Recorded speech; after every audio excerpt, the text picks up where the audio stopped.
Welcome back to our course on BDD with Cucumber and Serenity.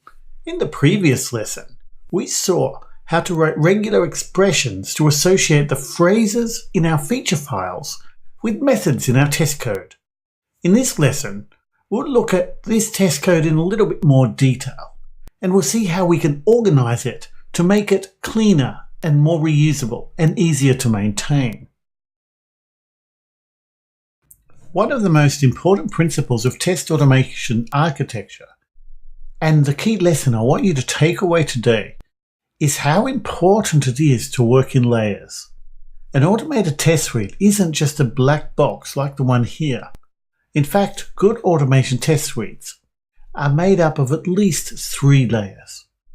In the top layer, we have our business scenarios where we express our requirements in plain, readable English like the ones we saw in the previous lesson.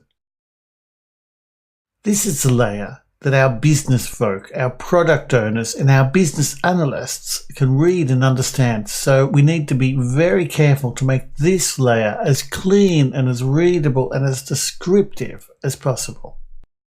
As we'll see, Cucumber gives us a few ways to do this, and we'll look at some of these later on.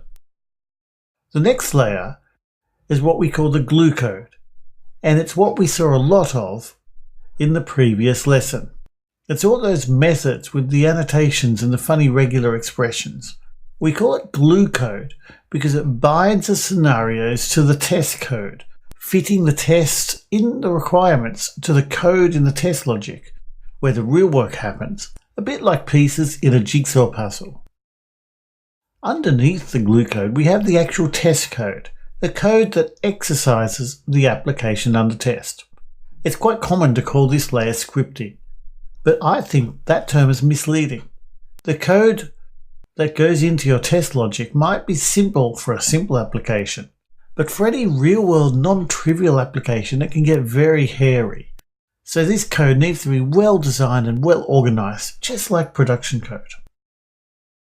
Let's take a look at what I mean. Imagine 2 of our developers are writing a test script. Now we don't need to worry about the details, but suppose it looks something like this. Type buy some bread into an input field. Click on enter.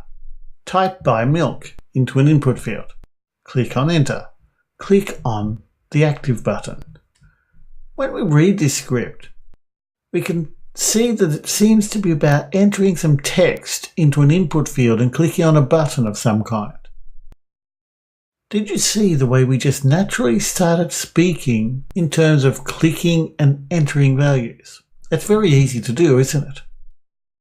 This is fine if we want to understand the mechanics of how a test works, but it doesn't really tell us what the test is trying to demonstrate. So if it breaks, it will be harder to know if it broke because the application has a bug or because the UI has changed. Even in this small sample, we have a lot of duplicated code. Can you see it? That's right, we've repeated the logic of entering a value and clicking on enter twice. Duplication makes maintaining our tests much harder because it means we have to make changes in more than one place if the UI should change. This is how a lot of test scripts are written, but you shouldn't do this if you want your tests to be easy to write, easy to read, and easy to maintain. You see, good tests don't just tell you how they interact with an application, they also tell you what they're trying to do in business terms. We are just as interested in what the user is trying to achieve as in what buttons she clicks or what values she enters. This test is actually about adding things in a to-do list. Let's see how we might express this test to make our intent more obvious. These 2 actions here are how the user adds an item to the list. She would type the value in an input box and then press enter. Let's put a title that groups these 2 actions together. There, that's better. We've grouped them under the title Add a to-do item called Buy Some Bread. But if we look at the next two items, they are very similar. They are just about the user adding a different to-do item to the list. So we could group them together as well. Great. Now we have two almost identical steps, which we could implement with a shared method and a parameter. We'll see how we do this shortly. In the meantime, we could just hide the details and leave the title. Now that part of the test reads much more clearly. But what about the first line, which is about opening a browser to some URL on the site, and the fourth one, which is about clicking on a button? How do we make these more about what the user is trying to achieve rather than what they are doing in the UI? Well, the first one is really about the user opening the to-do application and viewing her to-do list. So let's just make it say that instead. And this other line is actually about viewing the items in the to-do list that haven't been completed yet. So let's just say, view my active items. Finally, this last line just looks for two rows in some table. It's not really clear what we're trying to demonstrate here. And so if the UI ever changes, we'd probably have trouble updating the tests. Once again, we need to understand why.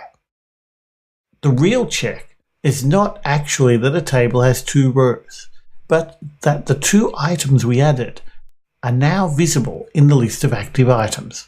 Let's try to write that instead. See how much clearer this is? We've captured the intent of the user, not just her actions. And we can always step into the details of a method if we need to know how each step is actually performed. But there's one thing that's still missing. We've started with the how, where we think about the detailed interactions with the user interface, talking about clicks and inputs. And we've moved up to the what. What action or task is being performed? What does the user intend to do? But the test is still a bit cluttered, and it's not that easy to see what story the test is telling us. Are we seeing what happens when two items are added to an empty list? Or are we seeing what happens when we add one item to a list that already contains an item? This is where Cucumber comes into play. In Cucumber, we could write the high-level steps and expected outcomes of this test like this. Given Tracy has a to-do list containing buy some bread. When she adds buy milk to her list, then her active list should include both buy some bread and buy milk. This scenario describes what Tracy is trying to do, the high-level steps she needs to take to achieve this goal, and also how we know if she has succeeded, all in business-readable English. Now, can you guess how the gherkin we see here fits together with the steps and interactions that we looked at previously? I think you can figure it out.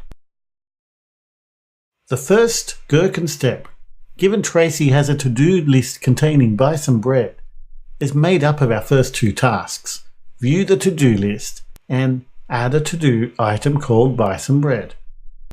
The next one is easy. We just add an item called buy milk. And the last one checks that the list of active items contains all of the items we expect.